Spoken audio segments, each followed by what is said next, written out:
तो संसार में जब षष्ठी हो गई तो ब्रह्मा जी बड़े संतुष्ट हो गए। फिर भी चिंता व्यापने लगी। मन में विचार आया कि मैं षष्ठी करूं तो करूं कहां, चारों तरफ तो पानी पानी भरा। इधर पूज्य सुखदेव कहते हैं, राजन ब्रह्मा जी तपस्या कर रहे हैं। एक बार कश्यप जी की दो पत्नी हैं, एक है दिति, एक है अदिति। दिति से दैत्य पैदा हुए, अदिति से देवता पैदा हुए। दिति के जो पुत्र हैं यह है हिरणाक्ष और हिरण्याकश्यपु। हिरण्याकश्यपु कहते हैं अभिमान को और हिरणाक्ष कहते हैं लोभ को। कश्यप को कहते हैं सतो गुण और दिति को कहते हैं अभेद बुद्धि, जिसके अंदर अपनापन है, जो जगत को अपना नहीं मानता, पड़ोसी के बच्चों को अपना नहीं मानता, रिश्तेदारों को बच्चों को अपना नहीं मानता। नहीं मेरा बेटा है, मेरे बेटे को थप्पड़ मार तो मां कैसे दिया। वो अदिति है, जिसके मन में भेद है, जिसके मन में अनेक प्रकार की छल भरा हुआ है, कपट भरा हुआ है, उसे कहते हैं दिति।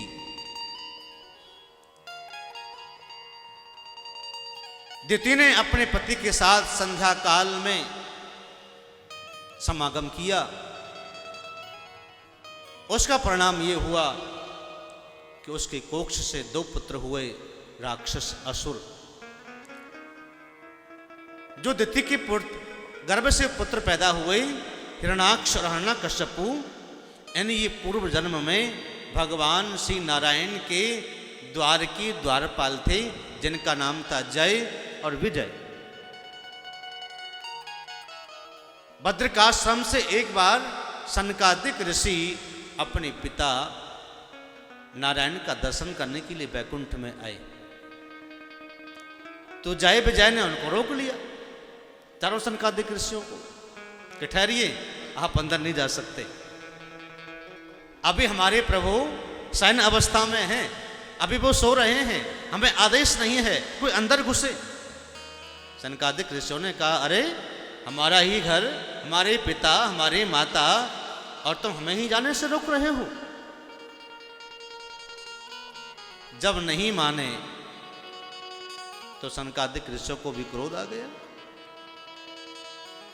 क्रोध से व्यक्ति का पुण्य क्षीण होता है, ये ध्यान रखना। जितना क्रोध करेगी उतना ही आपका सारा पुण्य क्षीण हो जाएगा, आपके पास कुछ नहीं बचा। कर लो क्रोध, खूब करो रात और दिन, फिर तुम्हारा पुण्य किस काम का। आपने जाने में अनजाने में पूजा भी करी, पाठ भी किया, दान भी किया और सब कुछ किया, आपने पुण्यार्जन किया और क्रोध करके उसको नष्ट कर दिया। तुम्हारा सब कुछ किया हुआ व्यर्थ चला गया। सनकादिक ऋषि तपस्या करते हैं, लेकिन जय और विजय को शाप दे दिया, जाओ तुम हमको रोकते हो, हमारा कहना नहीं मानते, तुम मृत्युलोक में जाकर के असुर बन जाओ, राक्षस बन जाओ। वही जय और विजय असुर बने और वही दिति के गर्भ से पैदा होकर के राक्षस बनकर के मृत्युलोक में आए। जय विजय ने भगवान से, उन सनकादिक ऋषियों से कहा, प्रभु हमसे अपराध बन गया, लेकिन हम क्या क्या रहे, हम तो अपनी ड्यूटी कर रहे थे, हमारा काम ये है, हम क्या करते, कोई मोक्ष का साधन बताइए। तब सनकादिक ऋषियों ने कहा कि तुम्हारा मोक्ष भगवान के द्वारा होगा। अब जो वाक्य निकल गया है, तुमको राक्षस बनना पड़ेगा। दिति के गर्भ से जब आए तो चारों तरफ पानी भर रहा था पृथ्वी पर, तो ये हिरणाक्ष जो है ये आकाश में भ्रमण कर रहा था, घूम रहा था। अब आकाश में विचरण करते करते नारद जी भी आ रहे थे। अब नारद जी का और हिरणाक्ष का मिलन हुआ। अब हिरणाक्ष ने नारद जी से कहा कि मुझे कोई योद्धा बताइए, मेरी बाहों में बड़ी खुजली हो रही है, मुझे युद्ध करना है। नारद जी ने कहा, प्रभु हम तो संत हैं, हम तो भगवान का गुणगान करते हुए विचरण करते हैं, हम तो योद्धा हैं नहीं। बोले कि नहीं, युद्ध करना पड़ेगा, मुझे कोई मिला नहीं, मैं तुमसे युद्ध करूंगा। मैं विचरण करता आ रहा हूं अंतरिक्ष में से आकाश लोक में, मुझे कोई योद्धा नहीं मिला, आपसे मैं युद्ध करूंगा। नारद जी ने कहा, मुझे सत्संग करवा लीजिए, कीर्तन करवा लीजिए, भगवान का गुणगान करा लीजिए, कथा करवा लीजिए, लेकिन लड़ाई मत लड़ो, ये काम मेरा नहीं है। अगर बाहों में आपकी खुजली चली है तो मैं आपको एक योद्धा बता देता हूं, आप चले जाइए समुद्र के किनारे पर, वहां बराहा नाम के योद्धा आपको मिल जाएंगे। नारद जी के कहने से हिरणाक्ष नीचे उतर के आया समुद्र के किनारे पर। इधर ब्रह्मा जी चिंतन में बैठे थे, तो चिंता करते करते करते करते भगवान का ध्यान कर रहे थे। उस समय छींक आई और छींक से नासिका के द्वारा बराहा भगवान का प्राकट हो गया। बोले बराहा भगवान की। बराहा भगवान ने ब्रह्मा से कहा, क्यों चिंता कर रहे हैं बताओ। ब्रह्मा जी ने कहा, प्रभु आपका आदेश है, मैं सृष्टि करूं, लोग रहेंगे कहाँ, चारों तरफ तो पानी पानी भरा है, लोगों के लिए तो मकान चाहिए, दुकान चाहिए, रहेंगे मकान में, व्यापार करेंगे, काम करेंगे, तभी तो पेट भरेंगे। समुद्र तो नीचे डूबी पड़ी है, पृथ्वी तो बराहा भगवान समुद्र में अंदर घुस गए, पानी में से अपने सूंड पर पृथ्वी को लेकर के आए।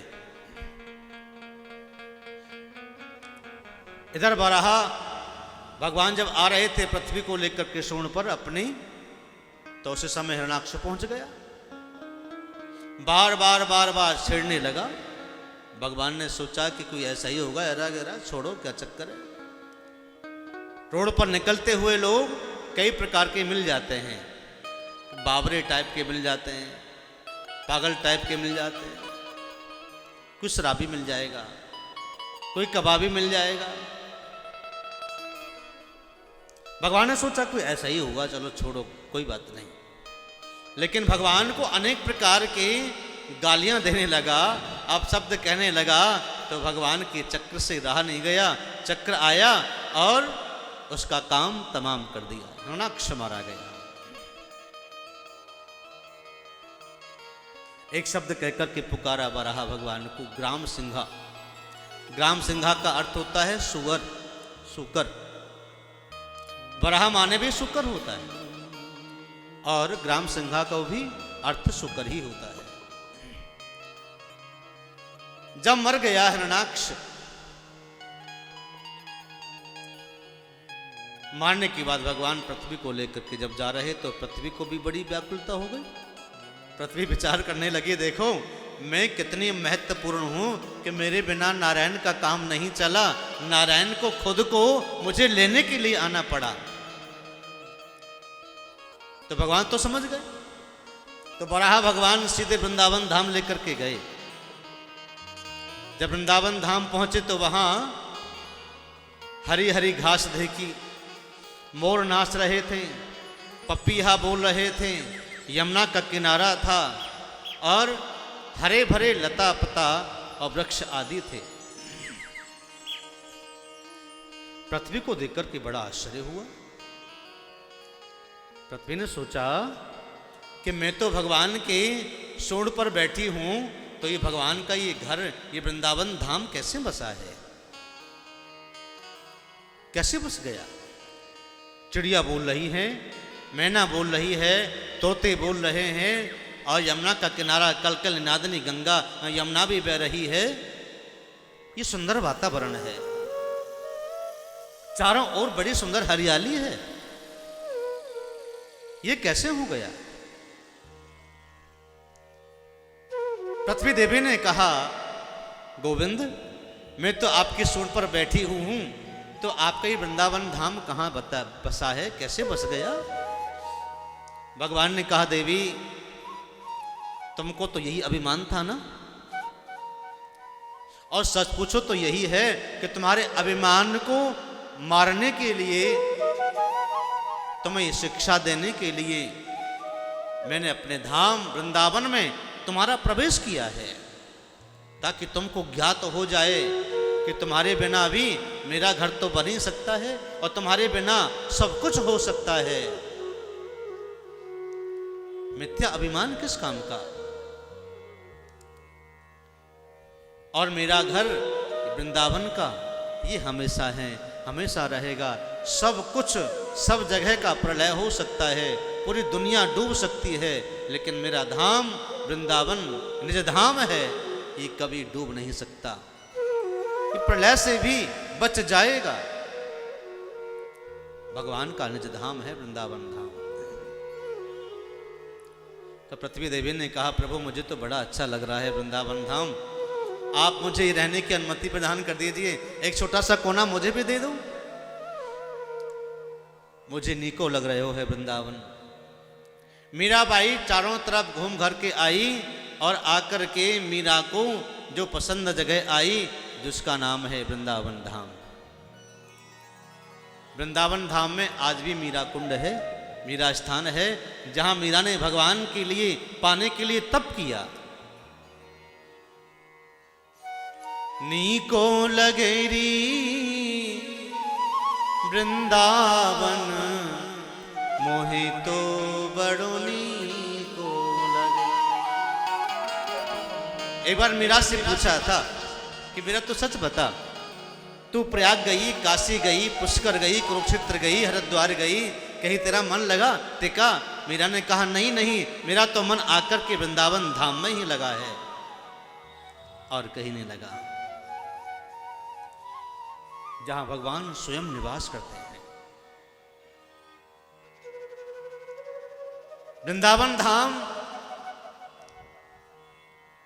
जो कोई चला जाए तो भगवान का बन जाता है, बार बार वृंदावन आने का मन करेगा। मीरा के मुख से निकल पड़ा,